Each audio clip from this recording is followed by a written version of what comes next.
What's up, guys? How you doing? This is Oliver Fay. I'm trying to do a new little series here. So for anyone that doesn't know already, I quit drinking alcohol probably 3 years and I would say about 4 months ago, back in October 2017. So I thought it'd be pretty cool to start a new series, and this one's called Soliloquy, which means that I'm basically going to go off on a little bit of a rant or tangent about one topic, maybe every week, or we'll see how much I will actually put into this. But I thought it would be a kind of a cool idea just to. I did make one long video, and it was about 40 to 50 minutes, and I think that that might be just a little bit too much for some people. Obviously, that's definitely a time commitment, but I thought it would be kind of cool to, just document my progress through this whole sober journey. For you guys that don't know, I wasn't really like a serious, like I wasn't like an alcoholic, but I definitely abused alcohol in a sense where I definitely was like a degenerate, and I definitely would get pretty rowdy during the weekends, and sometimes two, and I would go 3 days sometimes. So like benders, basically, like back to back to back, like in my undergrad. But anyway, that's just a little bit of a background for these. But I think today I wanted to talk about hangovers and how that was actually one of the largest and one of the most the biggest reason I kind of stopped drinking was I just couldn't handle the hangovers. I mean, I'm 30 now. I'm gonna be 31 in July, but I was 27 when I quit drinking, and oh my god, if you're like in high school right now, and I mean, you could probably wake up. I could the next day and feel fine, but oh my god, now when you get a little bit older, they'd get worse and worse. Your body probably just becomes less efficient and resilient against doing pretty much a self-induced flu every week. Because I know a lot of people, especially if you're in college, you're probably drinking at least every week. I would say, and you're probably drinking. You're probably not drinking the recommended 1 to 2 glasses, right, of wine or whatever it is.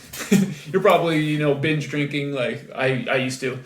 And I've said this in my other video as well. Like I used to, it wouldn't be uncommon for me to drink about 20 drinks a night, which is pretty insane. And that sounds like I'm exaggerating. I'm not exaggerating at all. Like I would totally do that. And the next day, like I remember drinking almost like a whole box of, I'm not sure if you know those Franzia boxes of wine. I'm sure you do because they're cheap. And if anyone's on my budget, then you're definitely going to that. I used to, oh my God, we would drink pretty much the whole thing of that. And the next day, it was like you put your head in between two cymbals and just, because I guess if alcohol has like a lot of sugar in it, it makes makes your hangover like way worse. But all my friends would just open up the door like the next day, like after we'd go out, and like if I'd be at their house like passed out or something, like everyone knew that like, dude, Oliver's not gonna be up for a while. Like I would sleep in so late, like it would just be so bad. Like I would sleep in until like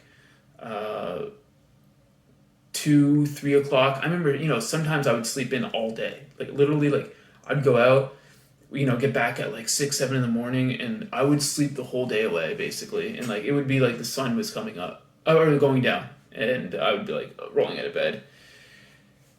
And so all of those things, sound pretty bad. But the main thing for like with hangovers is what I've noticed is that my life has just been compoundingly getting better, to kind of explain, I was at community college for a long time, and eventually I transferred to university, to a 4-year university, And then I was like, I had some momentum building, like it took me, like I was stuck at community college forever. It was like the worst. It was honestly like, I never thought I could actually get out of that. Like I dropped out of school multiple times. It was just, it was really bad. I did move from Canada to Los Angeles, and school was on the table, but it wasn't really at the forefront. Partying, getting to know people, that was more important to me, and so when you're already unmotivated, and then you bring in alcohol, it only exacerbates your demotivation, I guess you could say. But I guess my point being here. So when I first got here, I wasn't like super hungry. Like I knew that I wanted to, quote unquote, be successful. Who doesn't?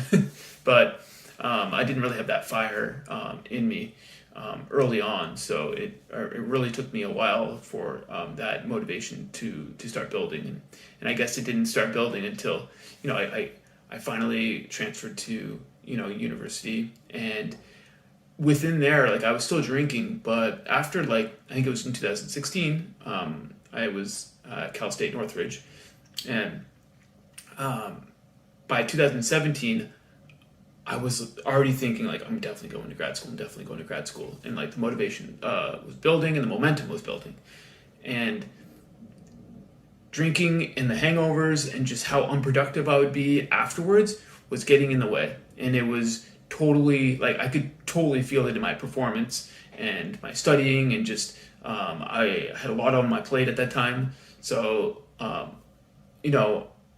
I finally had an epiphany. I'll probably speak about this again in another video I did in my other one about basically when I went to Cambodia, like I was thinking about drinking so much that even on my downtime, all I could think about was how messed up I would get in like these different countries that I was going to on this trip that I planned after my finals.